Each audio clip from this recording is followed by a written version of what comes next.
Dalam keheningan itu, salah seorang sahabat bernama Uqasyah, dia angkat tangannya. Ya Rasulullah, saya pernah Anda sakiti. Kata Nabi, kapan?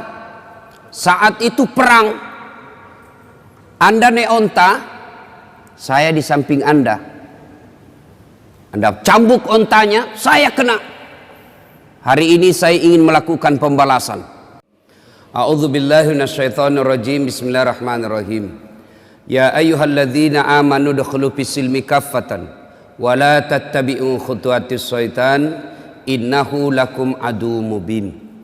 Wahai orang-orang yang beriman, masuklah engkau ke dalam Islam secara sempurna dan janganlah engkau ikuti langkah-langkah setan, karena sesungguhnya setan itu musuh yang nyata bagi kalian.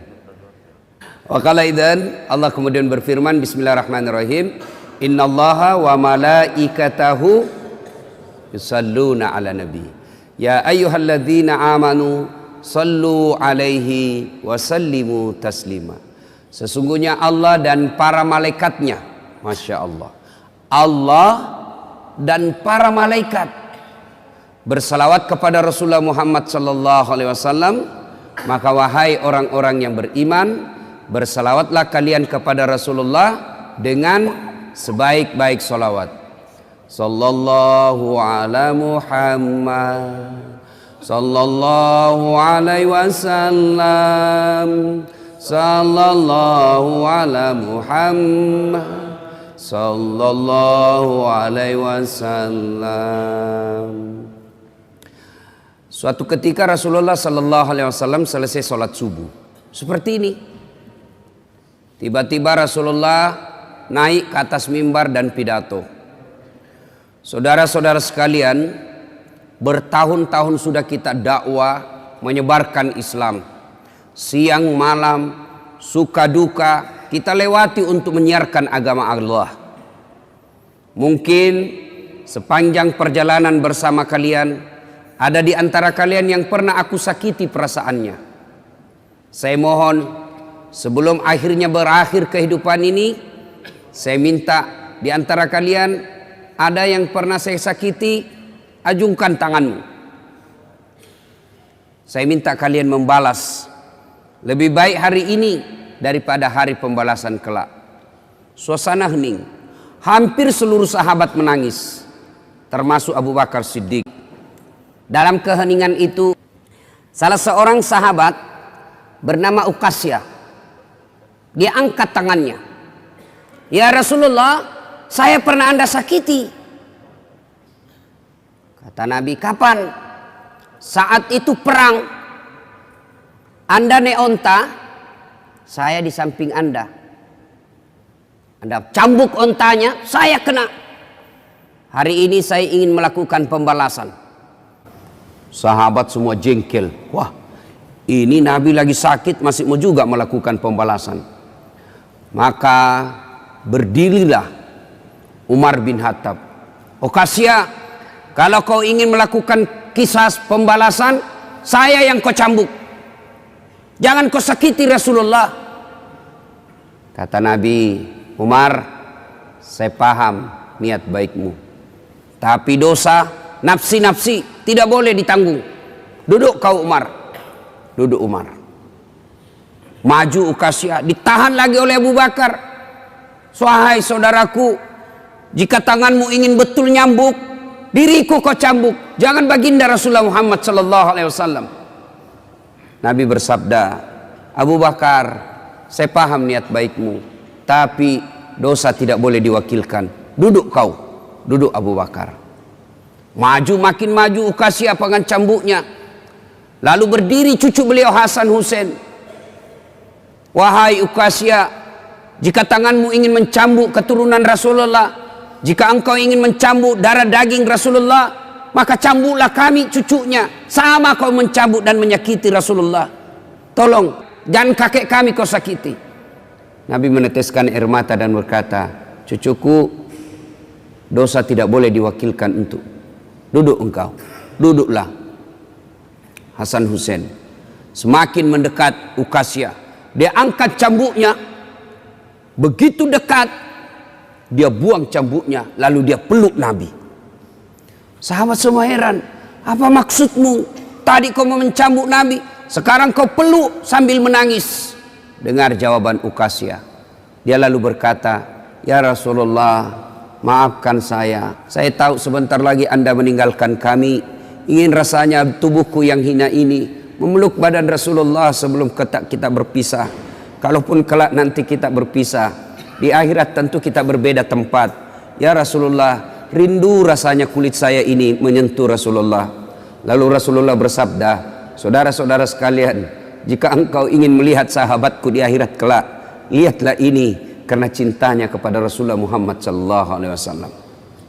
Tepat hari Senin 12 Rabiul Awal tahun ke-11 Hijriah, bersamaan dengan hari lahirnya Rasulullah, hari Senin tanggal 12 Rabiul Awal tahun ke-11 Hijriah, Allah perintahkan kepada malaikat Jibril, Jibril, kau turun jemput kekasihku Muhammad, cabut nyawanya, dengan catatan, tanya dulu, jika dia sudah mau, lakukan tugasmu, tapi jika belum mau, tunda tugasmu sampai dia mau. Panggil 3 malaikat menyertaimu, Mikail, Israel, Israfil. Turunlah malaikat. Di langit ke-7 mereka masih berempat, langit ke-6 mereka masih berempat. Sampai di langit pertama malaikat Jibril berkata, wahai malaikat pencabut nyawa, kau sajalah yang turun ke dunia. Saya tidak tega menemanimu dan melihat engkau mencabut rohnya Muhammad sallallahu alaihi wasallam. Lalu malaikat pencabut nyawa berkata, Jibril, kenapa kau tidak turun menyertai kami? Bukankah selama ini engkau yang menyertai Rasulullah? Bukankah selama ini engkau yang menemui Rasulullah? Kami tidak pernah menemui Rasulullah. Turunlah bersama kami. Jibril berkata, maafkan saya tidak betul-betul tidak mampu melihat engkau mencabut rohnya Rasulullah. Turunlah 4 malaikat ini. Lalu malaikat mengetuk pintu Rasulullah, ketuk rumah Rasulullah.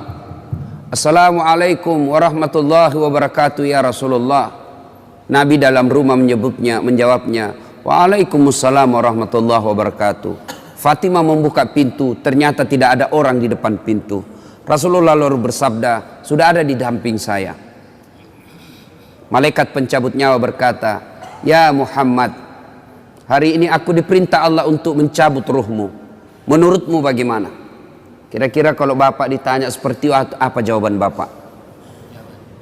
Kalau saya ada saat, hari ini Allah perintah untuk mencabut ruhmu, maka saya akan menjawab, tunggu dulu, istri saya baru 1. Rasulullah menjawabnya, wahai malaikat, 24 nabi dan rasul senior saya, 24 nabi dan rasul pendahulu saya, setelah mereka melaksanakan tugas, mereka pun menghadap kepada Allah. Hari ini saya siap menghadap, tapi saya lihat ini ada keanehan. Apa ya Rasulullah? Mana malaikat Jibril? Kok tidak ada di antara kalian? Mana sahabat saya? Mana Jibril? Malaikat pencabut nyawa berkata, Jibril menunggu di atas langit. Dia tidak datang untuk menyertai kami. Lalu Nabi perintahkan, kau panggil dulu. Ada perkara yang penting yang ingin saya tanyakan kepada Jibril. Setelah itu saya siap menghadap kepada Allah.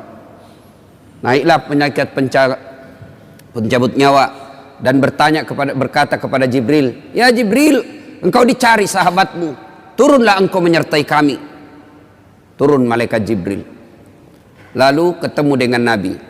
Nabi bertanya kepada Jibril, ya Jibril, kalau hari ini aku harus menghadap kepada Allah, tolong berikan saya berita gembira, tolong perdengarkan saya kalimat yang nikmat di telinga saya. Lalu Jibril bersabda, ya Muhammad, saya dapat berita gembira dari Allah. Seluruh malaikat yang pernah Allah ciptakan antri untuk menyambut rohmu ya Muhammad. Apalagi ya Jibril, ya Muhammad, seluruh nabi 24 haram masuk surga sebelum engkau lebih dulu. Meskipun engkau nabi paling terakhir, tapi Allah memberikan garansi dan jaminan, haram seluruh nabi dan rasul masuk ke dalam surga sebelum engkau lebih dulu ya Muhammad. Nabi mengucapkan alhamdulillah. Apalagi ya Jibril, ya Muhammad, jika engkau punya dosa dan kesalahan, Allah telah mengampuni dosa dan kesalahanmu. Nabi bersabda alhamdulillah. Tapi ya Jibril, itu kan saya, itu diri saya. Ya Jibril, saya tidak cemas soal diri saya tidak ragu soal diri saya. Yang saya cemaskan umatku ya Jibril. Bagaimana umatku sepeninggal aku kelak? Subhanallah. Nabi tidak mencemaskan anaknya, Nabi tidak mencemaskan istri beliau, Nabi tidak mencemaskan keluarga beliau. Yang beliau cemaskan umatku ya Jibril. Jibril lalu berkata, baiklah kalau begitu ya Muhammad, nantikan saya. Jibril lalu menghadap kepada Allah. Selang beberapa saat muncul kembali dan berkata, ya Muhammad, aku telah mendapat berita gembira dari Allah. Meskipun engkau sudah tidak di tengah-tengah mereka, meskipun engkau sudah tidak berada di tengah umatmu, selama umatmu berpegang kepada Quran dan Sunnah, mereka akan selamat dunia sampai di akhirat. Mendengar ini Rasulullah lalu tersenyum dan berkata, alhamdulillah, segala puji bagi Allah. Malaikat pencabut nyawa, silakan laksanakan tugasmu. Jibril mundur, majulah malaikat pencabut nyawa melaksanakan tugas dan berkata, kalau bahasa kita, ya Muhammad, maafkan saya, saya tidak mampu melakukan ini, tapi ini perintah dari Allah. Lalu Nabi bersabda, laksanakan tugasmu, saya pun siap melakukannya. Mundur malaikat Jibril, majulah malaikat pencabut nyawa melaksanakan tugasnya. Keluar rohnya Rasulullah, perlahan-perlahan meninggalkan telapak kaki Rasulullah. Telapak kaki Rasulullah menggigil naik ke atas betis Rasulullah, naik ke paha Rasulullah, sampai ke perut. Bercucuran keringat Rasulullah, keluar keringat Rasulullah di wajah Rasulullah. Malaikat Jibril lalu berpaling. Nabi lalu bersabda, wahai malaikat Jibril, kenapa engkau palingkan mukamu? Apakah engkau jijik melihatku? Apakah kau jijik melihat wajah saya? Jibril bersabda, ya Muhammad, ketahuilah demi Allah yang menguasai segala-galanya, tidak aku jijik melihat mukamu ya Muhammad. Aku tidak tega melihat engkau menghadapi sakaratil maut. Aku tidak mampu melihat engkau menghadapi sakaratil maut. Nabi lalu bersabda, ya Jibril, ketahuilah, andai saja Allah tidak cinta kepadaku, andai saja Allah tidak sayang kepadaku, betapa sakitnya sakaratil maut ini. Tapi aku mohon kepada Allah, ya Allah, jangan engkau timpahkan sakitnya sakaratil maut ini kepada umatku. Bebankan seluruh penyakit sakaratil maut ini, bebankan seluruh sakitnya sakaratil maut ini hanya kepada aku. Jangan engkau berikan umatku ya Allah. Begitulah cintanya Rasulullah kepada kita. Perlahan-lahan sampai ke tenggorokan, sampai ke tenggorokan ruh Rasulullah. Habis menggigil seluruh badan Rasulullah, ditinggal ruhnya. Lalu di penghujung bibir beliau mengucapkan, pelihara solat kalian, pelihara solat kalian, pelihara solat kalian. Yang kedua Rasulullah berpesan, pelihara wanita di antara kalian, pelihara anak-anak gadis kalian, pelihara istri-istri kalian. Dan yang terakhir beliau ucapkan, tidak satu pun keluarga yang diucapkan. Beliau tidak mengucapkan Khadijah, Khadijah. Beliau tidak mengucapkan Aisyah, beliau tidak mengucapkan Hasan, Husain. Siapa yang diucapkan? Ummati, ummati, ummati. Berangkat Rasulullah. Hebohlah Mekah, berduka seluruh Mekah. Abu Bakar menggigil, sahabat yang lain meneteskan air mata. Satu sahabat yang tidak mau menerima kenyataan, Umar bin Khattab. Ketika disampaikan orang-orang, Rasulullah telah meninggalkan kita, Rasulullah telah menghadap kepada Allah, heboh satu Mekah. Umar bin Khattab marah, dia cambuk, dia tarik pedangnya dan berkata, siapa yang mengatakan Muhammad wafat, maka aku tebas batang lehernya. Umar tidak bisa, Umar tidak mampu menerima kenyataan Rasulullah berpisah dengannya. Dan Umar mengamuk, siapa yang mengatakan Muhammad mati, saya tebas batang lehermu. Tampil Abu Bakar Siddiq berdiri di depan rumah Rasulullah dan bersabda dan berkata, siapa yang menyembah Muhammad, sesungguhnya Muhammad telah menghadap kepada Tuhannya. Tapi siapa yang menyembah Allah, Allah tidak akan mati, Allah akan abadi selama-lamanya. Mendengar ini lunglai seluruh badan Umar, jatuh sempoyongan tidak mampu berdiri. Begitu menyadari Rasulullah telah meninggalkannya. Begitulah para sahabat mencintai Rasulullah. Bagaimana cinta kita kepada Rasulullah? Kita lebih cinta kepada mobil daripada cinta kepada Rasulullah. Kita lebih cinta kepada harta daripada cinta kepada Rasulullah. Kalau Rasulullah bukan cuma di dunia beliau cinta kepada kita, sampai di akhirat beliau mencintai kita. Dijelaskan dalam riwayat, ketika hari kebangkitan kelak, hari kiamat telah berlalu, seluruh makhluk binasa. Allah perintahkan kepada malaikat Jibril, ya Jibril, kau bangkitkan seluruh manusia. Kau cari makam Muhammad, kekasihku Muhammad. Kau bangkitkan Muhammad. Lalu malaikat Jibril berdoa kepada Allah, ya Allah berikan saya tanda untuk menemukan makam Rasulullah. Bayangkan habis kiamat, porak-poranda dunia, berantakan dunia, lalu disuruh mencari. Jibril disuruh mencari makam Rasulullah.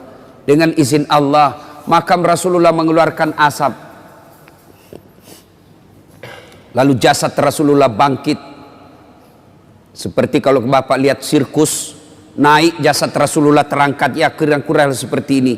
Naik badan Rasulullah, lalu Rasulullah badannya demi Allah diriwayatkan tidak rusak, tidak dimakan ulat, tidak dihancurkan tanah, seperti badan Rasulullah ketika hidup. Bangkit Rasulullah seolah baru bangun dari tidurnya. Dia gosok mata Rasulullah. Begitu terbuka mata Rasulullah seolah bangun dari tidur. Begitu dia buka, nampak ada Jibril di depannya. Lalu Rasulullah berkata kepada Jibril, ya Jibril, hari apa ini?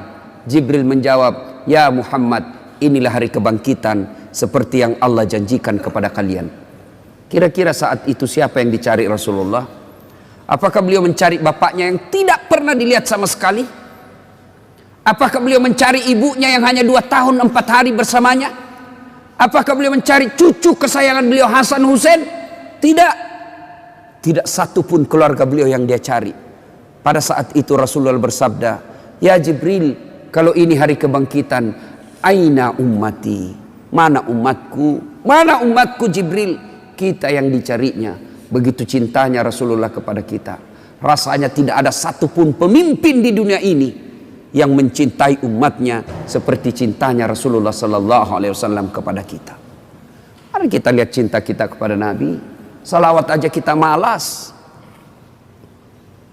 Sallallahu ala Muhammad, sallallahu alaihi wasallam, sallallahu ala Muhammad, sallallahu alaihi wasallam. Ya Nabi, salam alaik. Ya Rasul, salam alaik. Ya Habib, salam alaik. Ibu bapak saudara-saudara sekalian yang saya hormati, bagaimana wujud kecintaan kita kepada Rasulullah? Apabila kita cinta kepada Rasulullah, pelihara anak-anak kita. Apa hubungannya Ustadz? Cinta kepada Rasul dengan cinta kepada anak? Tidakkah kalau kita cinta kepada Rasulullah, ajaran-ajaran Rasulullah, petua-petua Rasulullah, pesan-pesan Rasulullah, titah-titah Rasulullah harus kita pelihara dan kita amalkan selama-lamanya. Bagaimana pesan-pesan Rasulullah, bagaimana perintah-perintah Rasulullah akan abadi dan selama-selamanya apabila kita tidak pelihara generasi muda. Bapak-bapak yang sudah usia-usia lanjut, ini usia-usia yang insya Allah akan selamat. Tapi bagaimana Islam ke depan? Bagaimana Islam 10 tahun yang akan datang, 20 tahun yang akan datang, 30 tahun yang akan datang, berada di anak-anak kita semua. Maknanya, kalau anak kita tidak pelihara dengan baik, maka lambat laun Islam akan pudar di dunia. Belajar dari Spanyol. Dulu Spanyol berjaya Islam di sana. Kerajaan Islam berjaya di Spanyol. Tapi apa yang terjadi sekarang? Hilang Islam di sana. Indonesia sekarang ini bisa dikata 80% Muslim, 80% kita orang Islam di Indonesia, tapi tidak ada jaminan Islam akan abadi di Indonesia. Memang Al-Quran telah menjamin dunia ini tidak akan hilang Islam. Di dunia ini tidak akan Islam, tidak ada punah Islam di dunia ini. Tapi tidak ada jaminan dalam Quran dan hadis tidak akan punah Islam di Indonesia. Bila kita tidak memelihara anak-anak kita, kita tidak wariskan Islam kepada anak kita, maka bisa jadi Islam akan menjadi kenangan di bumi Republik Indonesia ini. Coba lihat sekarang anak-anak kita, Pak. Siapa yang dijadikan idola? Lee Min Ho. Siapa yang dijadikan idola? Artis-artis yang tidak jelas agamanya. Coba lihat acara Ciri TV kalau ada artis yang menyanyi. Lihat anak-anak usia SMP SMA kita, rasanya mau kesurupan lihat artis. Mungkin kasar kalau saya katakan, kalau dia lihat artis cewek-cewek bilang cium saya, peluk saya, tiduri saya. Yang diidolakan, ya coba yang datang pengajian ini orang-orang tua kan, usia-usia sakaratil maut. Mana anak-anak kita, Pak? Jangan sampai kita sudah asik pengajian, anak kita tinggalkan di rumah. Sertakan anak-anak kita dalam tablik. Kenapa ketika ulang tahun kita mampu bawa anak kita ke Jakarta, kita mampu bawa ke mall, kita bawa mampu. Tapi ketika taklim seperti ini, kita tidak mampu membawa anak-anak kita. Nah, coba kita lihat nih fakta. Suatu ketika saya senang, Pak, bagi-bagi medsos saya ke anak-anak remaja. Supaya apa? Mereka ada tempat berdiskusi agama. Suatu ketika ada anak-anak curhat ke saya, usia 15 tahun. Ustadz, pacar saya hamil. 15 tahun, kelas 3 SMP. Saya bilang, pertemukan saya bapakmu. Kalau tidak bisa ketemu, kasih saya nomor teleponnya. Saya telepon. Saya sampaikan ke bapak orang tuanya, nikahkan. Jangan lagi ada pikiran kau gugurkan itu kandungannya anaknya, pacarnya. Saya cerita-cerita, lalu saya tanya, sudah berapa perempuan kau kasih begitu? Apa dia jawab? Sudah 5 Ustadz, tapi baru 1 ini yang hamil. Kelas 3 SMP. Saya tanya, bagaimana caranya? Tidak mungkin kau bisa masuk hotel. Kamu kan kelihatan muka anak-anak. Apa jawabannya? Memang tidak di hotel Ustadz. Terus di mana? Di rumahnya itu perempuan Ustadz. Makin bingung saya. Gimana ceritanya kok bisa masuk di rumah perempuan? Apa jawabannya? Saya tahu jam-jam berapa tidak ada orang tuanya di rumahnya. Rutinitas orang tuanya saya sudah hafal. Pada saat itu saya datang ke rumahnya. Auzubillah min dzalik. Hati-hati, Pak. Kita terlalu sibuk. Tidak punya waktu untuk anak. Padahal kita cari nafkah supaya apa? Anak. Heran kan? Orang tua cari nafkah supaya anaknya baik-baik hidupnya. Tapi sayang 1000 sayang. Anaknya hanya diisi perutnya, tidak diisi imannya. Kita terlalu bingung apa yang dimakan anak kita. Padahal demi Allah, ada enggak di rumah ini mati kelaparan anaknya? Tolong tunjukkan saya, Pak. Ada di rumah sini yang mati kelaparan anaknya? Ada? Ada, Pak. Bohong Bapak kalau katakan ada. Tapi yang mati gara-gara narkoba bisa jadi ada. Mati gara-gara ngelem, lem pox dia campur lem tikus. Jangan kau campur lem Korea, ndak bisa terbuka mulutmu itu. Ayo, mati gara-gara balapan, mati gara-gara narkoba, itu banyak, Pak, yang begitu. Maknanya jangan cemas soal perutnya anak, yang kita cemaskan agamanya. Perut apa? Terlalu bingung. Cicak aja dijamin rezekinya oleh Allah. Cicak, Bapak tahu cicak? Tahu cicak? Apa dia makan cicak? Hah?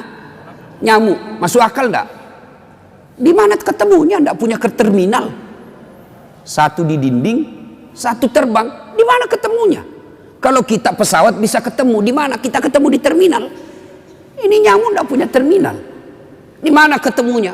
Tapi Allah yang ngatur rezekinya cicak. Sehingga lagu kita dulu kan, cicak-cicak di dinding, diam-diam merayap.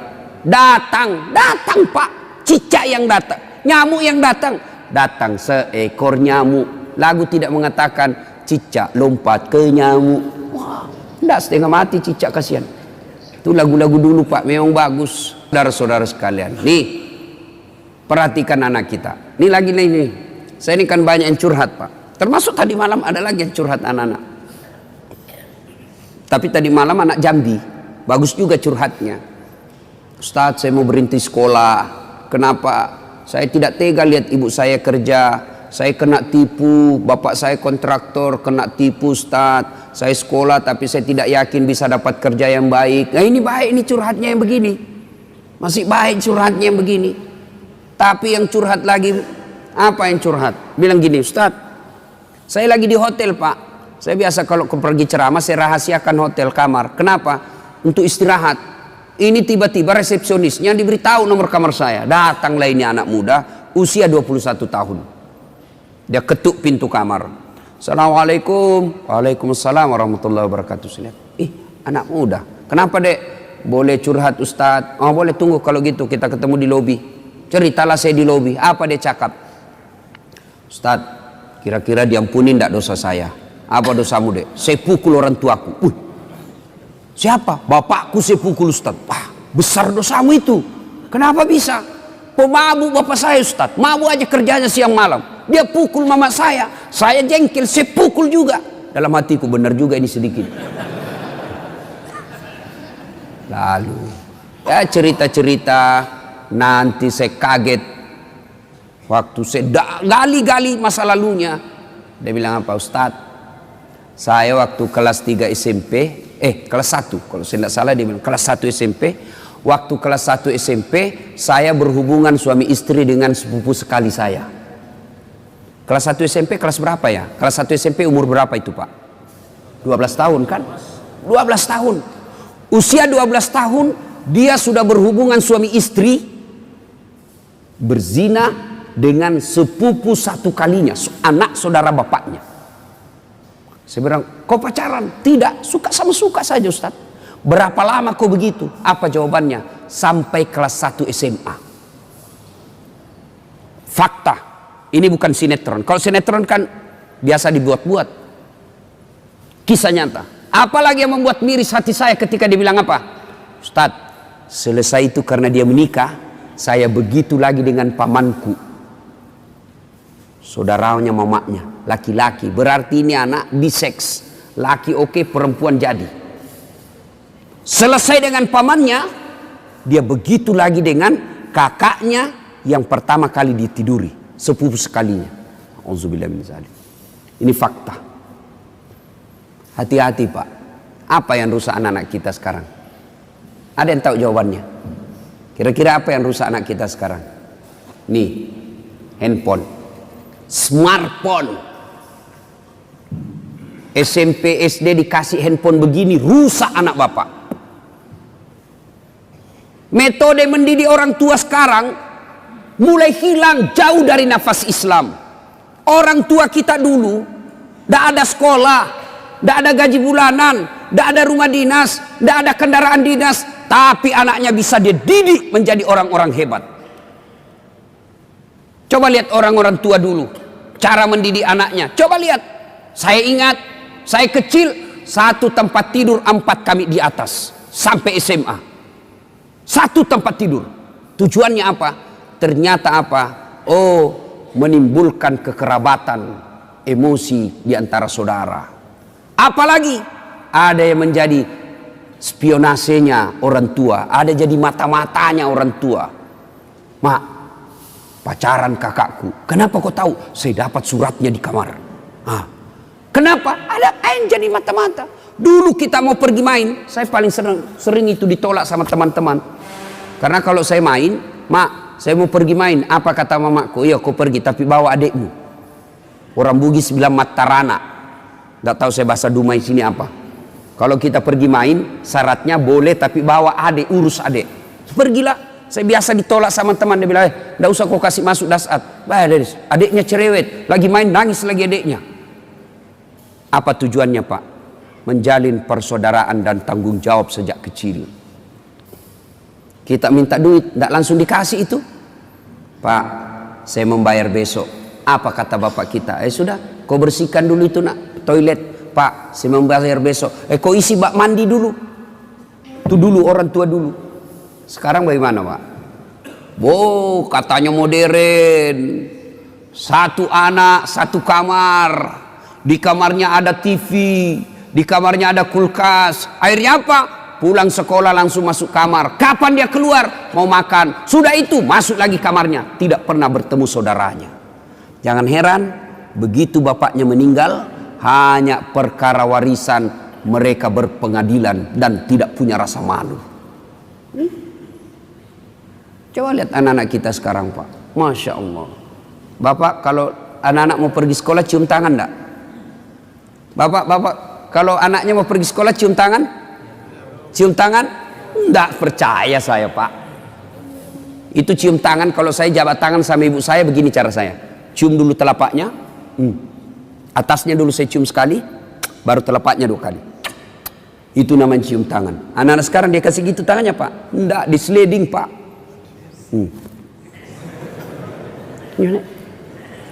Begini saja caranya. Di kepalanya di sini. Sekali tangannya cowoknya tabek, Kak. Beleng-beleng. Hormat betul sama cowoknya, sama mamanya kurang ajar. Kalau mamanya yang telepon, nah jemput dulu ibu, bapakmu ndak bisa jemput, bapak masih sibuk di kantor. Apa jawabannya anak laki-laki? Capek mak, baru pulang kuliah. Memang enak kuliah mak, mama ndak pernah rasakan kuliah sih. Capek, saya ndak bisa. Giliran ceweknya yang nelpon, Kak, jemput dong. Tunggu dek, 10 menit saya datang. Inilah anak-anak kita. Coba, siapa yang salah? Apa sepenuhnya salah anak? Tidak, 90% salah orang tua. Bapak mau tahu enggak masa depannya dikubur nanti? Mau tahu masa depan dikubur? Lihat anak-anak kita sekarang, Pak. Kalau sudah dekat subuh, bunyi gerendel pintu. Siapa itu? Ternyata anak kita pergi ke masjid. Masya Allah, bapak sudah kaya itu. Jam 5:30, anak-anak sudah pada pulang. Buru-buru mandi, kenapa? Mau datang berjamaah ke masjid. Bapak sudah kaya meskipun bukan anggota DPR. Berapa banyak orang tua saya lihat, pejabat publik, kepala dinas, pejabat berteras, dicium tangannya sama pegawainya di kantor, dimuliakan. Mau naik mobil dibukakan pintu mobilnya, tapi sampai di rumahnya dilempar sama anaknya yang masih SMP. Orang tua paling miskin itu. Suatu ketika Nabi menuju ke satu tempat. Dalam perjalanan menuju ke tempat tersebut, Nabi melewati pemakaman. Nabi melewati pemakaman, lalu Nabi bersabda, saudara-saudara sekalian, langkahkan kakimu dengan cepat. Sahabat melangkahkan kaki dengan cepat. Sampai di tujuan. Balik lagi Nabi, melewati rute yang sama. Sahabat ketika lewat di pemakaman, langkahkan kakinya dengan cepat. Nabi bersabda, tidak usah cepat-cepat, tidak usah buru-buru, tenang saja. Sahabat bertanya, ya Rasulullah, tadi waktu pergi kami disuruh buru-buru, kan pulang tidak lagi. Ada apa ya Rasul? Nabi menjelaskan, begini, andai saja kau diberi telinga seperti pendengaranku, kau akan tahu betapa disiksanya tadi ini orang dikubur. Waktu pergi disiksa, saya tidak tahan, tidak betah, tidak tega mendengar dia diazab, maka saya buru-buru supaya saya tidak dengar lagi dia disiksa. Tidak tahan saya dengar dia disiksa. Balik, tidak lagi. Kenapa ya Rasul? Saya mendapat berita dari Jibril. Allah perintahkan kepada malaikat penyiksa di kubur, wahai malaikat, siksaanmu, hentikan siksaanmu. Tidak mungkin kusiksa itu orang tua di kubur, sementara anaknya di dunia lagi belajar mengaji membaca. Bismillahirrahmanirrahim. Baru bismillah, dengan nama Allah pengasih penyayang, baru itu dia baca, Allah perintahkan hentikan siksaanmu. Maka bapak-bapak, kekayaan kita sesungguhnya yang bisa membantu kita dikubur bukan rumah, bukan mobil, bukan tabungan, bukan kebun sawit, tapi yang bisa menolong bapak ketika sudah di alam kubur adalah anak. Ibu-ibu, saya tanya ibu, ibu, kalau ibu meninggal kira-kira siapa yang doakan ibu? Suami? 3 bulan dia kawin lagi.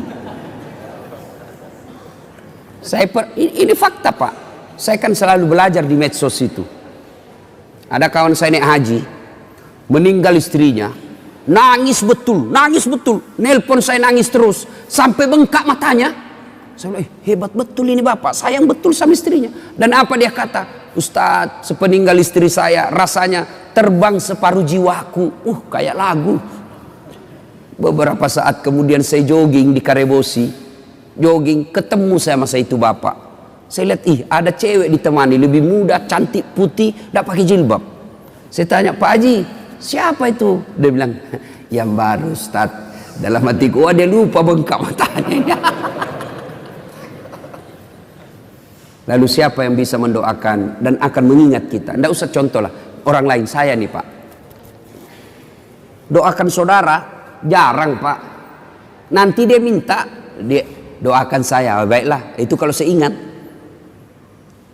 Tapi yang selalu saya doakan di sujud akhir setiap sholat saya, ibu bapak saya.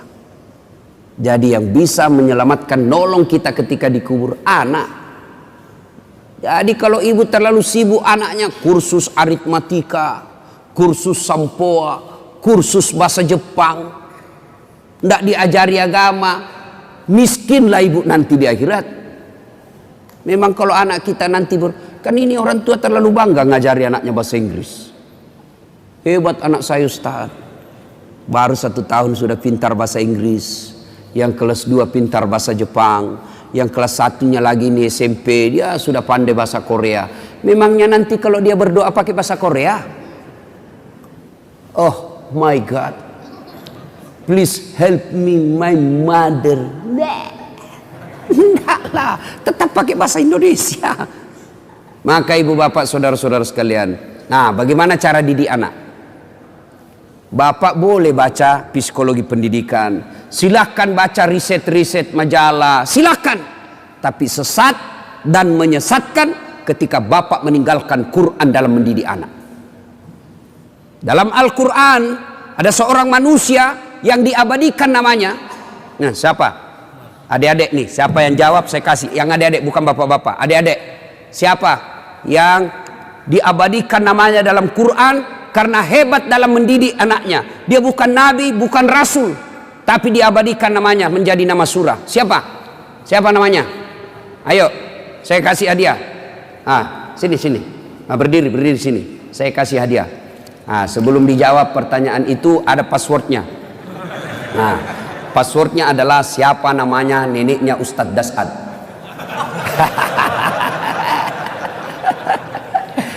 Dek ya, lain kali jawab saja sembarang, belum tentu mereka juga tahu ini nih saya. Itu namanya kritis. Ya, ayo siapa namanya orang tua yang hebat mendidik anaknya lalu diabadikan menjadi nama surah? Siapa namanya, Dek?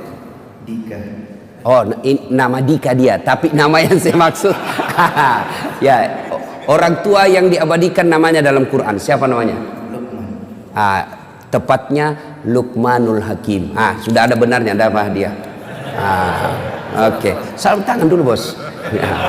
Beda itu rasanya uang ustadz dengan uang Kapolres. Bapak saudara-saudara sekalian, namanya Luqmanul Hakim. Diabadikan menjadi nama surah karena hebat dalam mendidik anaknya. Nah, maka karena waktu terbatas, bapak kalau mau ibu bapak mau mendidik anak, buka Quran surah Luqman mulai dari ayat 13. Allah ajarkan menurut Luqmanul Hakim, ya bunayya, wahai anakku, la tusrik billah, jangan kau serikatkan Allah. Artinya yang pertama diajarkan kepada anak akidah. Anak-anak kita kecil-kecil, 7 bulan, 9 bulan, 1 tahun, mereka anak kecil kan senang lagu, maka perkenalkan lagu-lagu Islam, perkenalkan akidah, tauhid melalui lagu.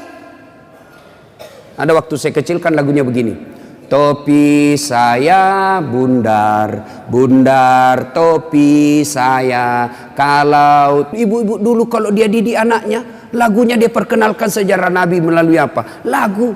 pada zaman dahulu kala, pada zaman jahiliyah. Saya tanya ibu lagi nyanyi, kenapa zaman jahiliyah mak? Dia jawab, lahirlah seorang rasul yang terakhir dan mulia. Saya tanya, siapa nama nabi terakhir mak? Dia jawab lagi, Nabi Muhammad namanya. Siapa nama ibunya mak? Siti Aminah ibunya. Bapaknya siapa?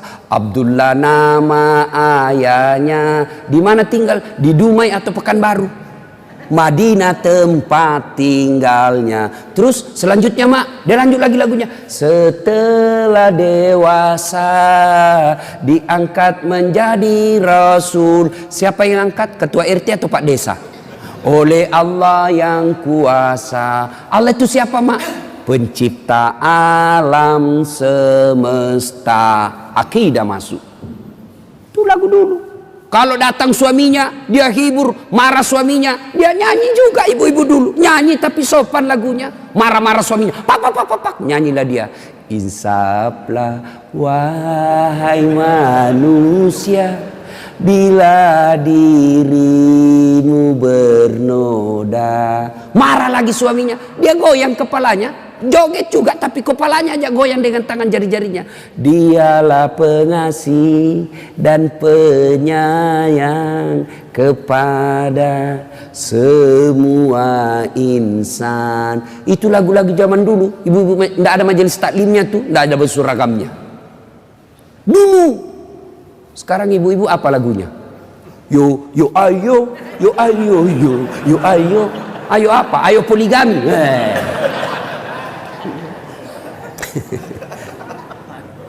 Baca surah Luqman pak. Nah didik melalui surah Luqman.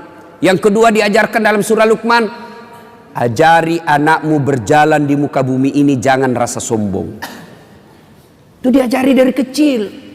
Kita bersaudara bisa jadi satu rahim, satu jalan keluar, tapi rezeki berbeda. Akhirnya anak pun kita berbeda. Bapak kaya, saudaranya bapak yang tua juga kaya, yang bungsu miskin. Mereka bersepupu sekali anak-anak kita, mereka berbeda status ekonomi. Jangan biasakan anak kita sombong di depan sepupunya. Kan banyak ini pak, bapaknya yang kaya, anaknya kurang ajar. Pembantunya kasar, sopirnya kurang ajar dia. Oh, itu sampaikan, saya bosnya ini sopir, bukan kamu. Saya ini bosnya ini pembantu, bukan kamu. Jangan kau kurang ajar sama pembantu. Itu ajarin begitu. Bapaknya yang Kapolres, anaknya jadi Kapolda. Semua pegawainya bapaknya dia perintah. Enggak boleh itu. Ajarkan kepada anak kita sopan santun. Jangan dia muka sombong di muka bumi ini. Dan seterusnya dan seterusnya. Banyak baca surah Luqman.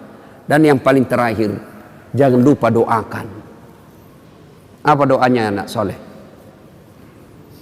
Allah ajarkan sebuah doa kepada Ibrahim alaihissalam yang dibadikan dalam Quran. Rabbi habli minas salihin. Ya Allah, berikan hamba anak yang soleh. Amalkan itu. Ibu-ibu lagi suap anaknya atau cucunya, suap sambil doa. Rabbi habli, mama. Rabbi surah, Rabbi habli minas salihin. Lagi dimandi anaknya disampo. Usap. Rabbi habli minas salihin. Mau tidur anak kita, usap-usap kepalanya. Rabbi habli minas salihin. Mau pergi sekolah, dekap dia. Rabbi habli minas salihin. Anak kita bertanya, apa itu bunda? Saya doakan nanda supaya anak jadi anak yang soleh. Sampai di sekolah mau bolos anaknya. Enggak deh, saya enggak bolos. Tadi bunda saya mendoakan saya jadi anak yang soleh. Coba diamalkan itu. Ada kemanakan saya pak, sudah mau maghrib masih main bola. Saya panggil, Fatur, sudah Mina, ayo berjamaah ke masjid. Sedikit lagi om. Oke, dia main futsal. Saya tunggui. Azan maghrib masih main bola. Terpaksa Ustaz Dasat masuk lapangan. Saya bisik telinganya. Rabbi habli minas salihin. Langsung menangis. Heran semua orang lihat. Hebatnya Pak Ustaz. Dia bisik saja kemanakannya menangis. Dia tidak tahu telinganya saya bisik. Tanganku dibawa menjepit.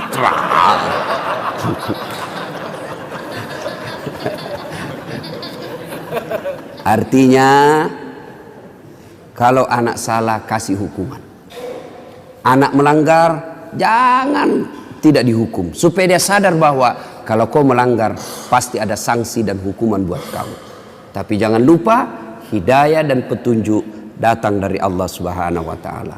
Ibu bapak saudara-saudara sekalian, inilah tausiah kita pada taklim kita kali ini.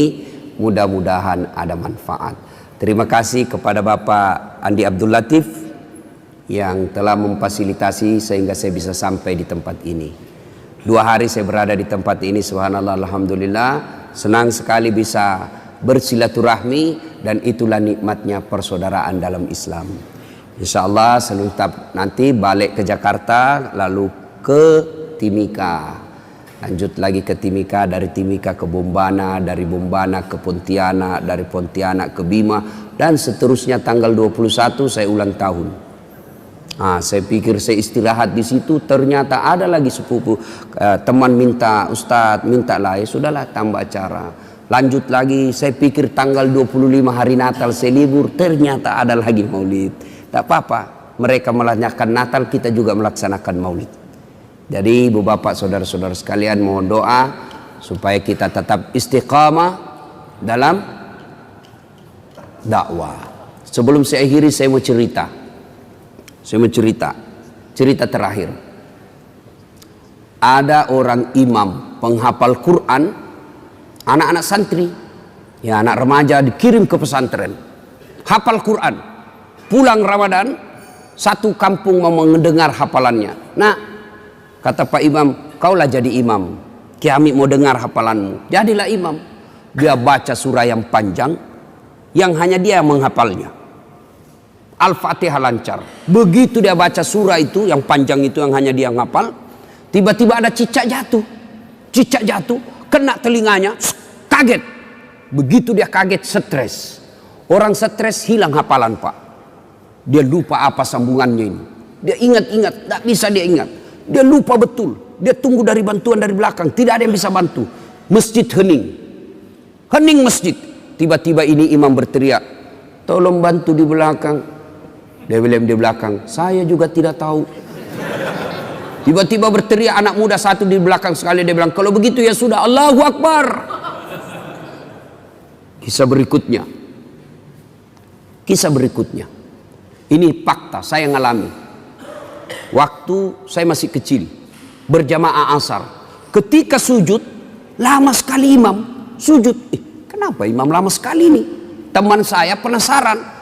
Sudah hampir 2 menit masih sujud juga. Akhirnya teman saya diangkat kepalanya. Langsung teriak, wih, hilang imam. Wah, ternyata imam keluar dari samping. Kacau masjid. Bubar.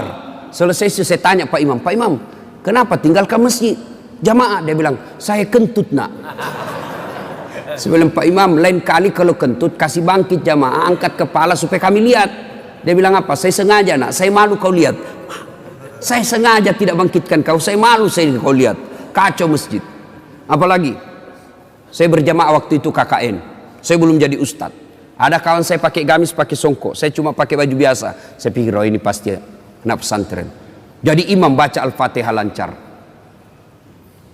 Begitu dia baca Al-Kafirun, saya sudah mulai bilang, berani betul ini dia baca Al-Kafirun. Dia baca, wala antum abiduna ma a'bud wala ana abidu ma abattum wala antum abiduna ma a'bud wala ana abidu ma abattum wala antum. Ini teman saya anak fakultas sastra, dia teriak, woi kenapa itu tak putar-putar tidak mau sampai? Langsung dia bilang ini juga kupikir. Kacau sholat ya. Kalau imam salah, berantakan satu masjid. Dalam fikih berjamaah, siapa saja boleh jadi makmum. Orang gila sampai orang waras boleh jadi makmum. Orang dewasa sampai belum balik boleh jadi makmum. Tentara, polisi boleh jadi makmum. Tapi jadi imam tidak boleh orang sembarang. Harus ketat syaratnya. Kenapa? Karena kalau imam bermasalah, batal kita punya jamaah.